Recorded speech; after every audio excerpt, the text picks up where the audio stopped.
welcome to the Whiskey Lifestyles Women in Whiskey series. This is our next episode with Teeling Whiskey, and I'm going to let the young woman to my right, your left, depending on how you're looking at the screen, introduce herself. Hey, everybody. My name is Mandy. I'm the Teeling Brand Ambassador here in New York City. Thank you, Mandy, for being here. I thought you were going to pronounce your last name because I didn't want to butcher it. So, it's Striph. I'll say that for you. It's Striph. Okay. Striph. Okay. Save you the stress of trying to pronounce my last name. There we go. Okay. So, Mandy, tell us a little bit about how you became a brand ambassador with Teeling. Well, I worked in bars for about 10 years throughout New York City. I learned a lot about whiskey as well as other kinds of spirits. And after a while, I decided I kind of wanted to get out from behind the bar and start talking to people in a way that you really can't when you're trying to make tips, when you're trying to sell things. So I got involved with Teeling. It was a brand I chased really pretty hard because I think they're doing such cool things, such innovative things, really modernizing a very classic spirit. And that was really the whiskey brand that I really wanted to work for because of all the cool things they're doing. Okay. So tell us a little bit about Teeling. Has a very, we were talking a little bit earlier, has a very interesting story as well as a very interesting master distiller given the Irish whiskey space. So tell us a little bit more about Teeling and, for those who are not aware of what Teeling is and all the amazing spirits that they create. So Teeling is an Irish whiskey company. We're based out of Dublin. The Teeling family has been making Irish whiskey since the 1780s. But our founders, Jack and Stephen Teeling, who are brothers, decided they wanted to put the family name on it and really kind of push Irish whiskey into the new century. So in 2012, they started the whiskey company. And in 2015, the distillery opened to the public. We have a lot of really great things happening. We are the most awarded Irish whiskey. Our distillery actually won the most sustainable Irish Distillery Award from Icons of Whiskey this year.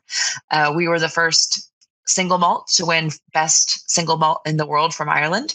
And also just the other day, our first of the Wonders of Wood series, the Chinkapin Oak Single Pot Still, won Best Single Pot Still at World Whiskey Awards. So we're really doing things that are catching the public eye and some notice. Our master distiller, Alex Chasko, cut his teeth making beer in the Pacific Northwest before moving over to the distilling side.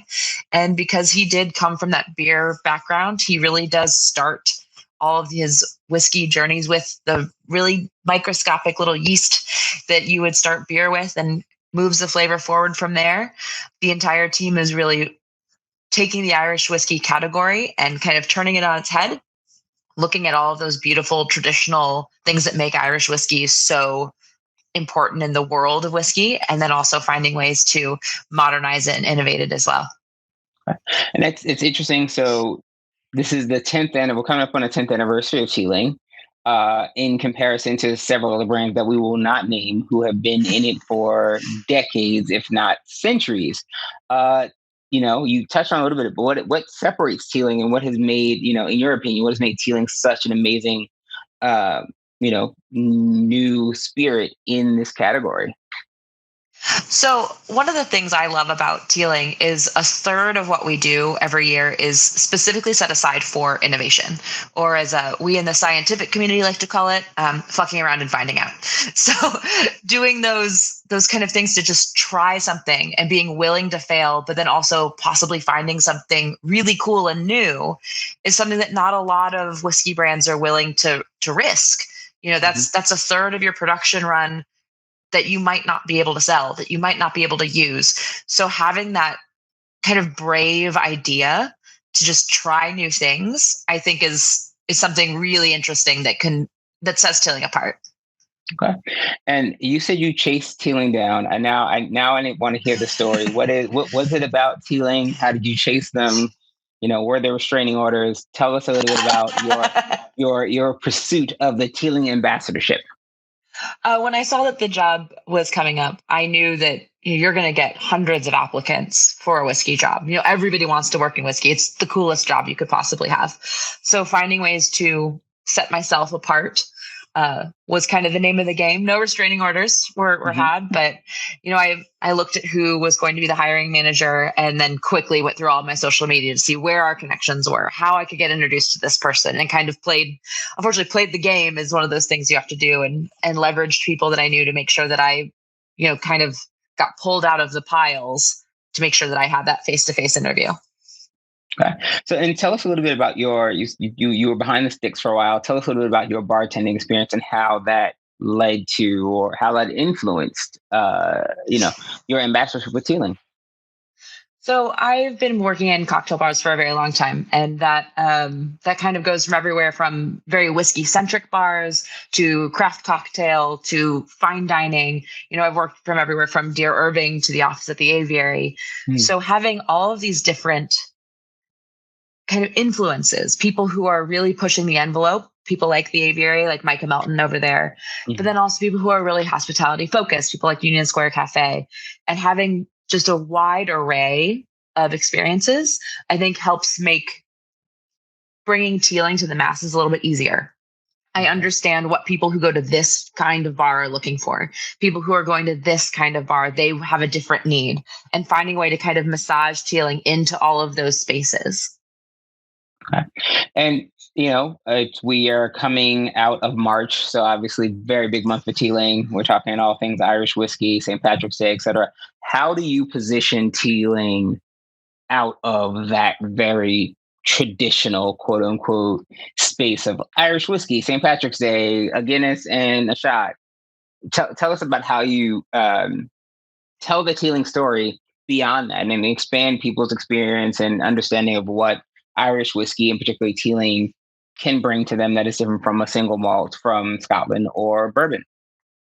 So one of the things that I really love about Teeling is that while, of course, St. Patrick's Day is a focus, it should be a focus for an Irish whiskey, but it's not the overarching focus of the whiskey overall. Teeling Small Batch, our flagship whiskey, is aged in ex-bourbon and ex-Central American rum casks. And those rum casks really come through in a way that makes Small Batch really easy to work with in more tropical cocktails. So more so than some other whiskeys, I think Teeling can be a very summery drink. You can put it in anything that you would put rum in. So you can have that kind of islandy feel with this whiskey in a way you can't with others. Okay, cool. And, part of the series is called, or we started the series and it's called Women in Whiskey. And, we've gotten a lot of feedback. When I say the phrase women in whiskey, take it as you will. What does that mean, being a woman who is in whiskey? What does that mean to you? If you had asked me that question about 10 to 12 years ago, I would have a very different answer. 10 to 12 years ago, if I went in somewhere and ordered a whiskey, the comment I usually got was, "That's an awfully strong drink for a little lady." And, having all of these women who have kind of come before me being like, "Yeah, we're not going to play those games. Women are allowed to like whiskey. Anyone is allowed to like whiskey." And so many of these women came before me and really blazed that trail to the point where you say women in whiskey today, it's kind of like, well, yeah, duh, we're here. We've been here. And so now when you're talking about that, for me, women in whiskey is kind of almost a path to getting people who are afraid of being marginalized in whiskey to, just kind of come in the door. You always think about the straight white male, that is who drinks whiskey, but that's not the case. Anybody can drink whiskey. So I think being a woman now is just kind of being a steward for all of those people who aren't straight white men, the LGBTQ community, the people of color, people who come from countries that don't traditionally make whiskey even. So I think now it's just about being an ally for people who might be a little nervous coming in the door. Okay. And whether that is a straight white male or a person of color or a woman, or any other marginalized group, how do you introduce Teeling to them? What is that, what is the, when you're doing that first, whether it's an introduction or, you're working with consumer activation, how do you introduce Teeling and, convey that message and convey that experience to them? I've always said that whiskey isn't a one size fits all. So if I'm introducing someone to Teeling in a bar, I'll take note of what they're drinking. Are they drinking a cocktail? Is it a spirit forward cocktail? Is it a shaken cocktail? How do they like to drink? And then I will order them whatever it is that they're drinking with Teeling to just kind of show them that, yes, this fits into your sphere. This fits into where you are. If I'm doing, say, a sampling in a liquor store and somebody is, reaching for a Kentucky bourbon that they've supported for years, maybe it's what their parents drink and now that's also what they drink, seeing what they're picking, going, oh, you like Kentucky bourbon, you like that high corn. Have you tried the single grain?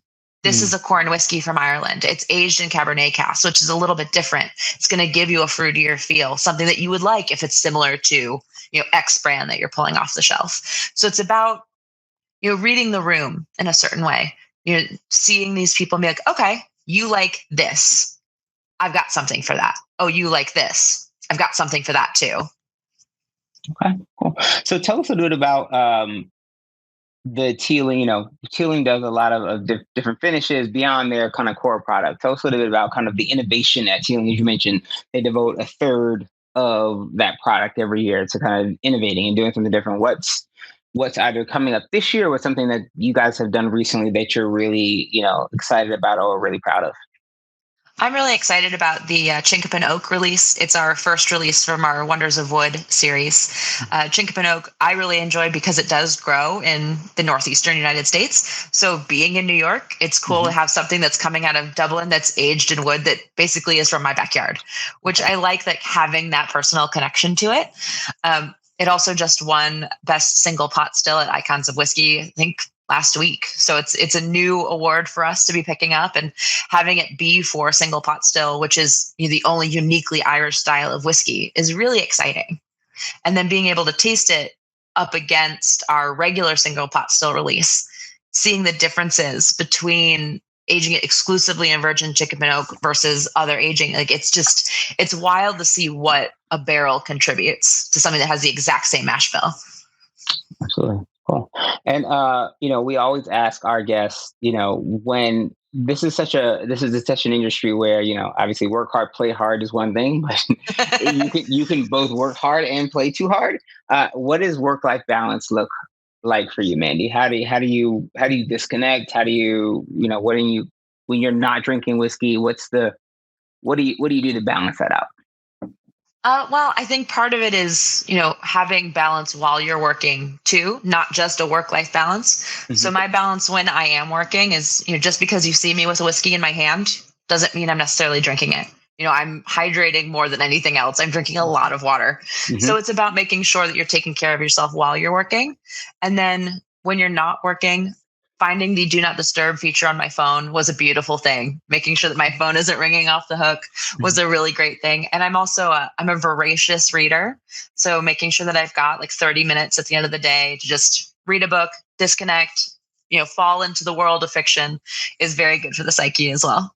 Okay. So what are you reading right now? Let's give us, or if not right now, what are two picks recently off the Mandy must-have list? The Mandy must-have list, A Gentleman in Moscow, is my favorite book of all time. If you work in hospitality, if you work in food and beverage, I cannot recommend this book enough.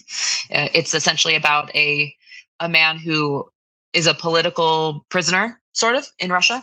And so he gets trapped in a hotel. He has to live in this hotel because if he leaves this hotel, he'll be a political prisoner.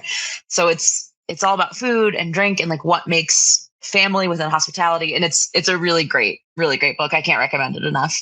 Yeah. Also very timely.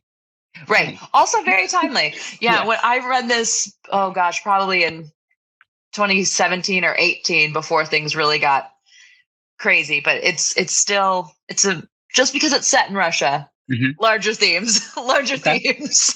Gotcha. Okay. And then the question we like to ask every guest is our final question. If you could have a drink with anyone, it can be a Teeling, it can be a 2-ounce Teeling pour, it can be a Teeling Irish whiskey, Irish coffee, excuse me. It can be anything. Who would it be and why?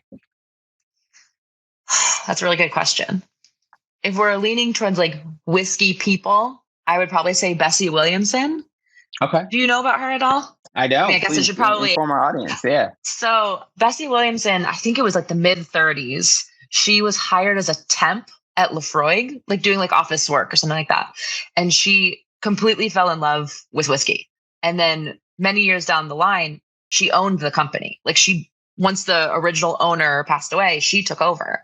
And then the Scotch Whiskey Society, I think in the 60s, named her the ambassador to the US. Like she went from being, I believe it was like a secretary or something, to running this company to being a voice of whiskey in the greater world before, women in whiskey was even a phrase we were saying. I think she would be a great person to have a whiskey with because she would really understand where the whiskey was coming from and also what it means to be a woman in whiskey. I mean, I feel like that's I mean, if someone hasn't made that a film yet, I feel like that's that's a biopic right there, just right? waiting to be made. HBO, call me. There we go. Exactly. We're gonna manifest that. And then okay, so you said in whiskey, so not in whiskey. So if you're gonna take someone who is not in that world, what's the other answer? It's really selfish, but probably Emma Thompson. She's my favorite actor, and she just seems like a really fun person who doesn't take herself too seriously. And I think that's the kind of person I want to drink whiskey with. Someone who doesn't take themselves too seriously, someone who's going to make a joke, enjoy the time with people. I would really enjoy that. And also just listening to a British accent for a while. Key.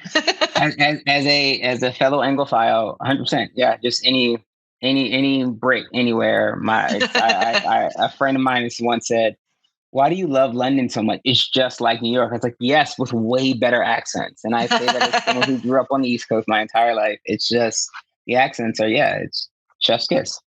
So Mandy Striph, thank you so much for doing this and taking the time out. Really appreciate it. I guess lastly, let people know where they can find you, follow you, the brand, etc. You can find me on Instagram at mstriph, MSTRIPH. You can find Teeling on Drizzly. You can find it at Astor Wine and Spirits. You can find it pretty much anywhere that you find your premium whiskeys. You can also find them at Teeling Whiskey on Instagram as well. Cool. Thank you so much. It is my pleasure. Thanks for having me.